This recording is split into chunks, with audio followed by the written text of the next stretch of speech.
사도행전 8장 1절 보겠습니다. 개역성경은 여러분이 읽어보시기 바랍니다. 그러므로 사울은 그 자신의 그 죽음에 함께 즐거워하고 있다. 그러므로 그날에 그것이 원인이 되었다. 그 일을 크게 핍박하는 그 예루살렘 안에서. 그러므로 모든 사람이 다 모든 땅을 향하여 흩어졌다. 유대와 사마리아와 사도들까지도. 이 모든 사람의 사도들도 포함된단 말이에요. 사울이란 이름은 여기서 조금 여러분들이 여러분이 생각하는 것 밖에 있는 내용이 아마 좀 생각되어지지 않을까 이런 생각이 듭니다. 사울이란 이름은 원래 히브리어 샬에서로 그 의미가 간구한 바 된, 여러분이 알고 있는 것처럼 이런 의미를 갖고 있습니다. 신약에서 사울은 희망, 바울은 작은 자를 의미하죠. 근데 이제 이거 히브리어에서는 간구한 바 된 그런 말이에요. 사울 왕은 간구한 바 된 그런 의미를 갖고 있어요. 이것이 이제 일반적인 예죠. 여러분 또 알고 있는 것처럼 예루살렘은 평화의 의미를 갖고 있습니다. 유대는 야곱 아들 유다에서 유래한 것으로 유다의 의미는 그를 찬미하자라는 거예요. 이게 유다나 그 종려나무나 이런 것들은 좀 찬양의 개념을 갖고 있어요. 그를 기억하자입니다. 그를 기억하자. 사마리아는 히브리어로 망대라는 의미를 갖고 있습니다. 사도행전 7장까지는 사도행전 8장 이후 내용의 원인에 대해서 기록한 내용이라고 저는 봅니다. 특히 사도행전 7장의 원인으로 사도행전 8장 이후 진행을 설명하고 있습니다. 이렇게 보는 거죠. 그러니까 사도행전 28장까지인데 그걸 큰 핵을 하나 딱 그어놓고 이제 8장부터는 좀 그것을 설명하면서 새로운 시작이 이제 세적되는 거죠. 그 이름에서도 마찬가지예요. 여기 밑에 한번 읽어볼게요. 이스라엘 백성은 자신들을 다스리는 왕을 세워달라고 사무엘에게 간구했죠. 사무엘상 8장 5절에 나와 있는 말씀입니다. 이는 이스라엘 백성이 하나님을 자신들의 왕이 되지 못하게 하는 것입니다. 사무엘상 8장 7절에 나와 있는 내용이에요. 이로 인하여 사울은 이스라엘의 초대 왕이 됩니다. 이스라엘 백성이 왕을 세워달라 그러니까 사울이 초대 왕이 돼요.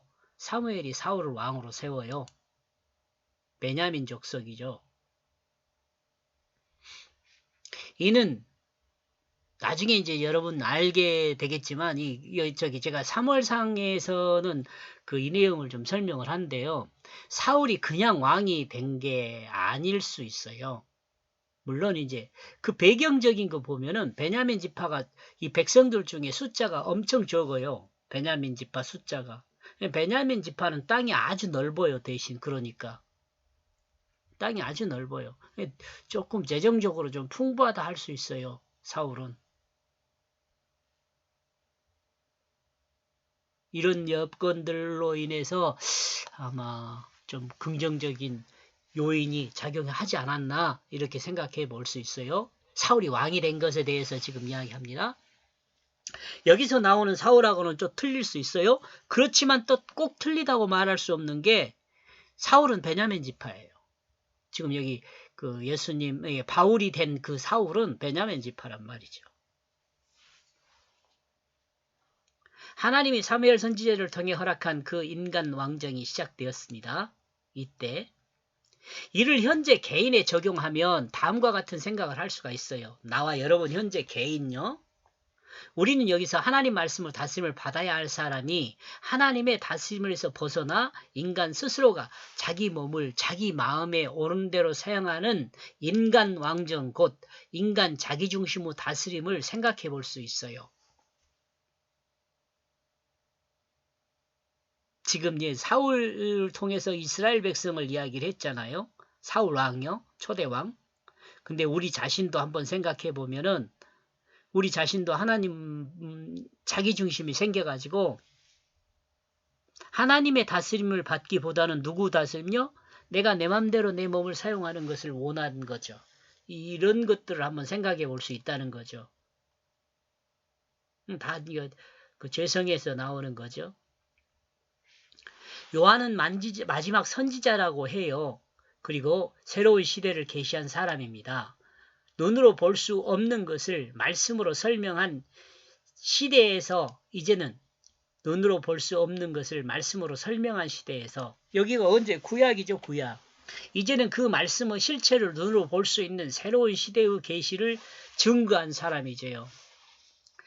말씀으로 설명한 시대예요. 구약이에요. 구약 여러분. 그리고 실체로 계시된 증거한 사람이 예수 그리스도죠. 신약. 예수 그리스도입니다. 구약의 선지자들은 눈으로 볼 수 없는 말씀의 실체를 말씀을 통해 설명했어요. 또 말씀을 통해서만 설명한 것이 아니라 성전 제사와 율법 이런 것들을 통해서도 설명을 했죠. 그리고 신약은 그 말씀으로 설명하던 그 말씀의 실체가, 그러니까 구약에서 말씀으로 설명하던 신약은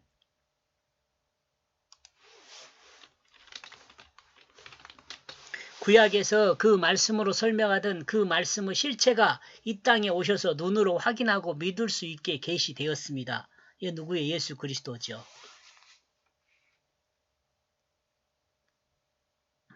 이 중간을 설명하고 그 실체를 향하여 손가락으로 가리키는 사람이 누구예요? 요한이라고 생각하는 거죠.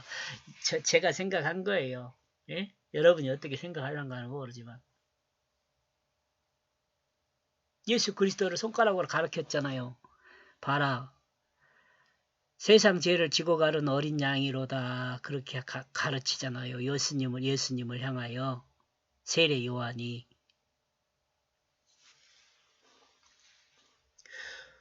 주님의 사도들은 세례 요한 때부터, 자, 이제 이거요. 주님의 사도가 어떤 사람이 주님의 사도냐 하면 주님의 사도들은 세례 요한 때부터 예수 그리스도 부활까지를 증거한 사람들입니다. 세례 요한 때부터 누구야? 그 예수님이 부활할 때까지, 부활 승천할 때까지.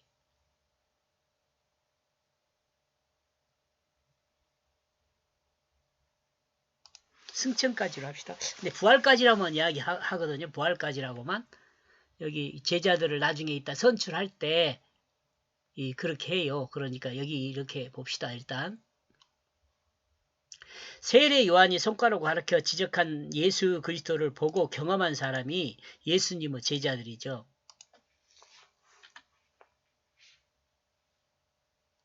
이들이 증인들이죠. 예수님의 제자들이 증인들이죠. 사도행전 1장이 전체적으로 이야기하는 내용이에요. 지금 여기서 쭉 설명하는 것은 사도행전 1장에서 7장까지를 설명하는 내용이에요. 여기가.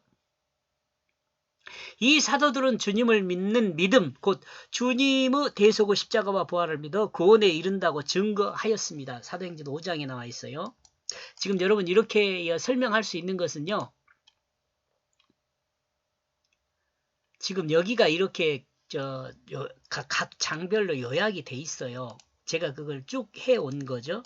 그러니까 제자들은 물세례에서 주님의 부활까지의 증인이 되어야 함.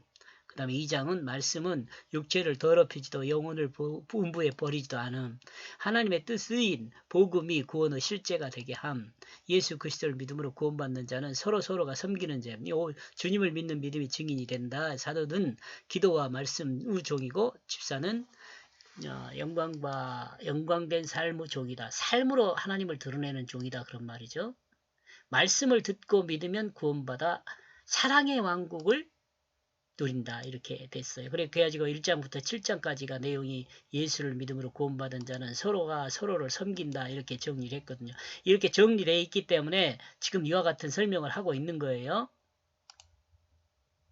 자, 이 증인들이 증거한 내용은 하나님 말씀의 실체인 예수 그리스도는 육체를 더럽히지 않으며 그 영혼을 음부에 버리지 않는다라고 증거한다. 2장이죠. 율법을 지키는 것과 성전 제사가 육체를 정결하게 하는 것이 아니라 율법과 성전 제사의 실체인 하나님 말씀인 예수 그리스도가 육체를 정결하게 하고 영원한 하나님 나라로 구원하여 인도함을 드러냅니다. 2장에 나와 있는 내용이요. 여기까지가. 이를 위해 말씀과 기도의 종이 사도들이며 그리고 사도들의 가르침을 받은 제자들이 하나님의 뜻을 삶을 통해 세상에 드러내 하나님의 살아계심을 증거하는 것이 제자들이 집사들이죠. 집사들. 제자들이 아니라 제자들이 아니라 제자들인 집사들이죠.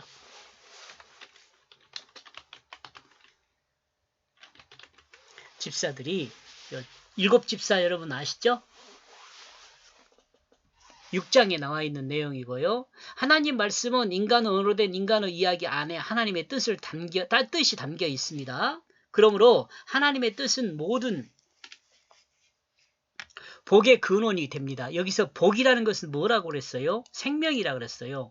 하나님 말씀의 생명의 근원이 돼요. 복. 요거 이 생명이거든요. 복. 그럼 여러분 생명으로 이해하면 돼요.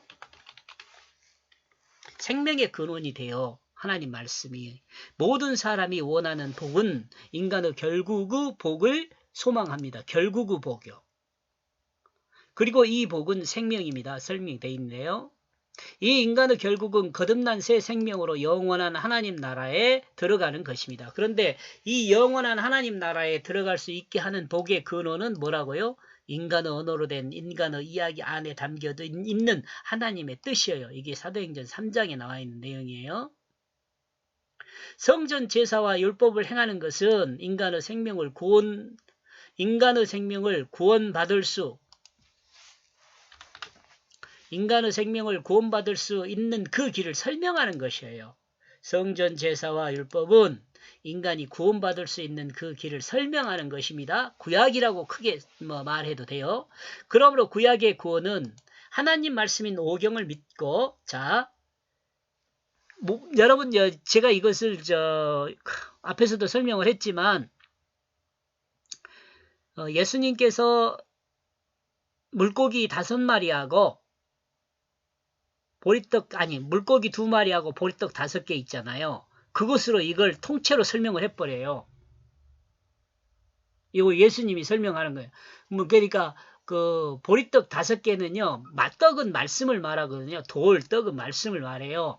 이 사람이 떡으로만 살 것이 아니라 하나님이 이제 말씀으로 산다 그렇게 이야기하잖아요. 떡으로 사는 것이 아니다라고 말하지 않아요. 떡으로만 살 것이 아니라 그래요. 근데 떡을 비유적으로 설명한 실질적인 우리 인생에 살아야 할 영이 살아야 할 것은 말씀이죠. 근데 그것을 오경이로 비유를 한 거죠. 보리떡 5개로. 떡 5개, 오경. 그 다음에 물고기 2마리잖아요. 물고기라는 것은 구원을 말해요. 익두스, 구원을 말해요. 하나님 아들 예수 그리스도가 구원자다. 이렇게 이야기하는 것이 익두스거든요. 근데 구약에서 이 익두스를 설명하는 것은, 그러니까 구원하는 것은 성전 제사예요. 성전 제사가 뭐예요? 동물에게 죄를 전가해서 그 동물을 죽여서 하나님께 드림으로 내 죄가 사해지는 것을 믿는 거죠. 그것도 믿는 거예요, 여러분. 그냥 동물 제사 드렸으니까 나의 죄가 사해졌다가 아니고 내가 이렇게 죄를 하나님께 드림으로 해서 내 죄가 사해졌어라고 믿는 거예요, 여러분. 내가 지금은 구약 사람들이 없으니까 이 이야기를 해도 필요 없지만 제가 만약에 구약에 살았다면 아마 이렇게 했겠죠. 이건 믿어야 하는 거다고. 제가 제사장이라면 그렇게 이야기를 했어야 돼요.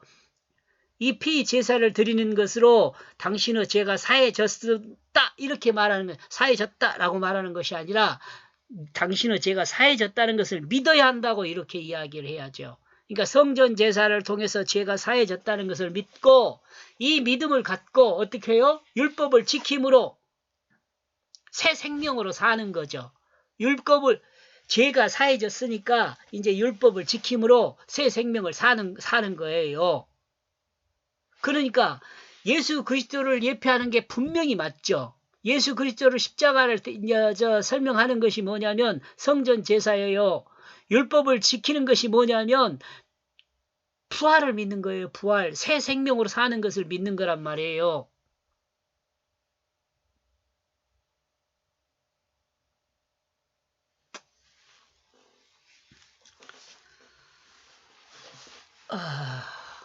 이해하시겠죠? 성전 제사와 율법을 행하는 것을 통해 이루어졌다고 봅니다. 신약이나 그러니까 크게 틀리지 않아요. 이해하시죠? 오병이어를 통해서 그러니까 예수님은 구약을 통째로 다 설명 다 해버렸어요. 그러면 칠병 두어 마리 그것 갖고는요. 나중에 신약을 통째로 다 설명을 해요. 예수님이. 이렇게 설명한 사람 없어요. 저기 이 유튜브 들은 사람은 수지 맞은 사람이요. 목사가 됐든 신학자가 됐든 지금 글쎄요. 제가 교만해지려고 그러니까 여기까지 합시다.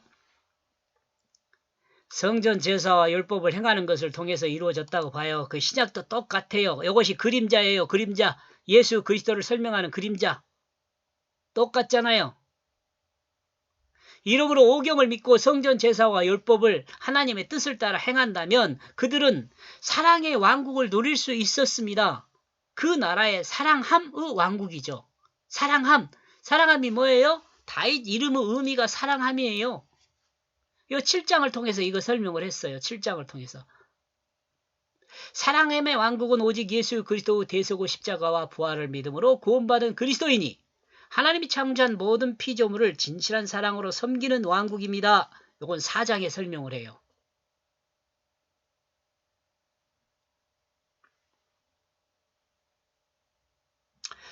하나님의 다스림을 받던 나라에서 인간 중심의 그 다스림을 받는 그 왕정을 시작한 사람이 누구요? 사울이에요. 사울. 네, 갑자기 지금 이 내용을 설명한 이유가 여러분 궁금하죠? 그리고 이 왕국의 모든 기득권을 누린 사람들이 사두개인이고 제사장이고 또 성전을 지키는 자들 곧 서기관들과 장로들 장군들 이런 사람이에요. 장군들이라고 해왔자요. 다 레위인들이에요. 레위인들이 성전을 담당해서 지켰거든요. 사두개파가 제사장을 닮았다면 레위 다른 그 족속들은 성전을 관할하는 일들을 감당했어요. 다 레위인들이에요. 이스라엘 백성의 기득권은 누구라고 생각하면 되냐면 베냐민 지파도 유다 지파도 아니고 레위 지파예요. 레위 지파. 이 사람들이 기득권을 갖고 있어요. 어디서부터? 여러분이 알겠지만은 아론과 모세 때부터 쭉 기득권을 갖고 있어요. 지금도 글쎄요. 아마 같을걸요. 말로는 그 사두개 베냐민 지파나 다윗 지파가 크다고 생각할지 모르지만 가장 큰 기득권을 갖고 있는 것은 요 레위 지파들이에요. 사두개인, 장로들, 제사장들. 이 사람들은요, 로마의 지배하에 있었을 때도 땅도 뺏기지 않아요. 나중에 여러분 알겠지만은 그 스테반이라든가 바나바, 그러니까 요셉이란 사람이 땅을 팔 수 있었던 것은 왜 땅을 팔았을 것 같아요? 이 사람들 다 레위 지파로서 저는 생각을 해요. 물론 이제 여기서 그 바나바라고 하는 요셉, 구부로에서 살았던 그 사람 레위 지파거든요. 그 사람이 땅을 팔아서 드리잖아요. 레위 지파니까 땅이 있어요. 다른 사람 땅 없어요. 다 뺏겨버렸지. 어떻게 세금 내느라고 다 뺏겨버렸어요. 세금을 3배씩 걷었으니까 얼마나 많이 걷었겠어요. 그러니까 유대인들의 대표적인 내용들이 뭐예요? 장사하는 사람들 아니에요. 장사하는 사람들. 유대인들은 그 돈놀이 지금도 마찬가지잖아요. 지금도 유대인들은 돈을 꽉 잡고 있잖아요. 돈을.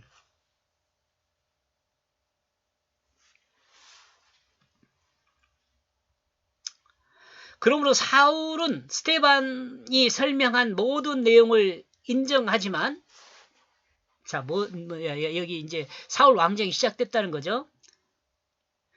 요것을 그 이스라엘 백성의 초대 왕 사울로만 생각하지 말고 이것이 하나님 말씀이니까 이 말씀이 하나님 말씀이니까 우리 자신에게도 이 말씀을 늘 적용을 해야 돼요. 그렇지 않으면 하나님 말씀을 정확히 이해할 수가 없어요. 자, 그러므로 사울은 스데반이 설명한 모든 내용을 인정하지만 자신들을 향하여 사망을 선고하는 스데반을 용납할 수가 없어요. 스데반 설교가 하나도 틀린 게 없잖아요. 물론 그 신학적인 논쟁이 되는 그 아브라함이 땅을 산 것이라든가 그 다음에 애굽으로 내려온 그 이스라엘 백성의 숫자라든가 또 뭐 한 세 가지 정도가 물론 충돌을 하지요. 근데 그 충돌에 대해서는 제가 설명을 다 했어요. 제가 설명을 다 했습니다. 문제가 없는 것으로. 성경에 문제가 없어요. 충돌하지 않아요. 설명했습니다. 여러분 그 본문 찾아가서 유튜브 들어보든가 그러세요. 그러면 여러분들 이해할 수 있을 걸로 저는 생각을 합니다. 자, 다시 말했으면은 스데반이 설명하는 그 모든 내용을 사울이 인정해요. 요 사울은 누구예요? 신약의 사울, 바울이 된 사울이에요. 바울이 되는 사울. 이 사울이 다 인정해요. 맞다고 인정해요. 근데 자신들을 향하여 사망 선고를 하고 있어요. 왜 자신들을 사망 선고하는 거예요? 요 제사장이라든가 저 성전이라든가 이런 게 다 무용하다고 말하니까 자 유대인들에 대한 사망 선고죠. 이걸 인정할 수가 없는 거죠. 그러므로 사울은 스데반의 죽음을 즐거워했습니다. 그리고 자신들이 지키기 위해 진실을 핍박했습니다. 그리고 자신들을 지키기 위해 진실을 핍박했어요. 진실. 이게 왜 진실이에요? 스데반이 설명한 모든 것이 사실이에요. 인정했어요. 그렇지만 자신들의 기득권을 뺏긴다는 것은 용납할 수가 없어요. 자신들의 기득권을 지키기 위해서 이 진실을 핍박한 거예요. 그러므로 하나님과 하나 되게 하는 이 땅에서 쫓겨나 세상으로 흩어지게 됩니다. 누가요? 제자들이요. 진실이 쫓겨나죠. 진실이 사실은. 세례 요한의 세례 때부터 예수 그리스도의 부활까지를 모두 보고 경험한 사도들까지도 그 땅에만 있지 않고 하나님이 창조한 세상을 향하여 흩어지게 됩니다. 디아스포라라고 이야기를 하죠. 그런데 이 말씀의 핵심이 유대와 사마리아라는 말씀이죠. 유대와 사마리아. 세상으로 흩어지는 그 장소가 이스라엘 백성이 사는 유대와 사마리아라는 점입니다. 이는 이 장소에 사는 이 장소에 사는 이들 역시 새롭게 하나님 말씀의 증거를 받아야 할 사람임을 드러낸다고 볼 수 있죠. 유대인들이 어떤 사람이에요? 복음을 받아야 할 사람들이에요. 사마리아 사람들도 여러분 알고 있는 것처럼 그 바벨론 포로로 끌려가고 나머지 사람들이었잖아요. 이 사람들이. 조금 거시간 사람들이죠. 유대인들이 느낄 때는 유대인들이나 뭐 별반 다를 거 없어요. 또 여러분 여기서 또 오해하면 안 돼요.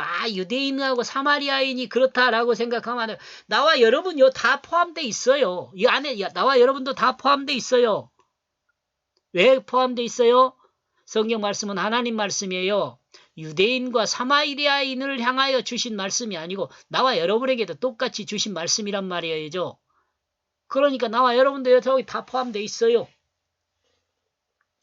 이는 이 장소에 사는 모든 사람도 구원받아야 할 사람이라는 거죠. 말씀 증거를 받아가지고 하나님 말씀을 온전히 이해해야 할 사람들이에요. 성령 받아야 할 사람. 그러니까 이스라엘 백성이 그래도 하나님께 은혜를 입은 것은 자 다시 한번 생각해 봅시다. 이스라엘 백성이 하나님 입은 건 뭐냐? 하나님이 이스라엘 백성 안에서 하나님 말씀의 그 실체를 드러냈다는 거죠. 이스라엘 백성 안에서 하나님 말씀의 그 실체를 드러냈어요. 누구? 예수 그리스도잖아요. 하나님 말씀, 인간의 언어로 된 인간의 이야기 안에 하나님 뜻을 담아서 이스라엘 백성에게 주었지만 이게 뭐예요? 구약이죠. 근데 그 구약에 약속된 그 실체를 또한 이스라엘 백성이 누리게 했어요. 물론 이제 안타깝게 누리지는 못했지만 비록 이들이 하나님을 반역하고 대적하는 행위를 했지만 하나님은 이들을 버리지 않고 다시 회복될 수 있도록 하나님의 구속의 역사를 하나님이 결심하신 대로 행하셨다는 것입니다. 그러니까 어때요? 유대와 사마리아에게 복음을 다시 증거하러 흩어졌잖아요. 누가요? 예수 그리스도가 요한 때부터 십자가 아니 부활까지 그것을 다 경험한 예수님의 제자들이 이곳 유대와 사마리아, 예루살렘과 유대와 사마리아로 다 흩어져서 다시 복음을 증거해요. 이거 하나님의 사랑 아니겠어요?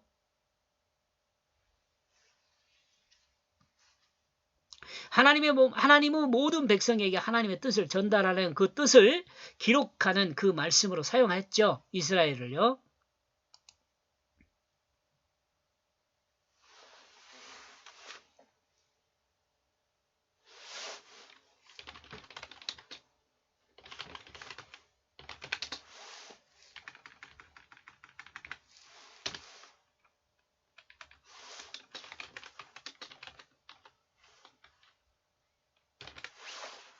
하나님은 이스라엘을 그리고 유대를 하나님의 모든 백성에게 하나님의 뜻을 전달하려는 그 뜻을 기록하는 그 말씀으로 사용했어요.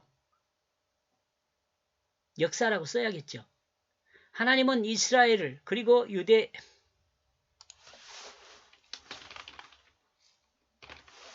하나님은 이스라엘 역사를 그리고 유대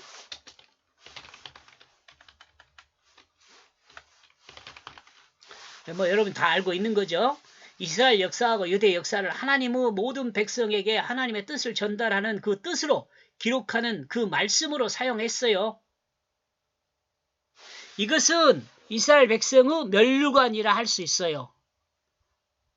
이것은 이스라엘 백성의 면류관요. 스데반이 면류관이라는 의미를 갖고 있어요.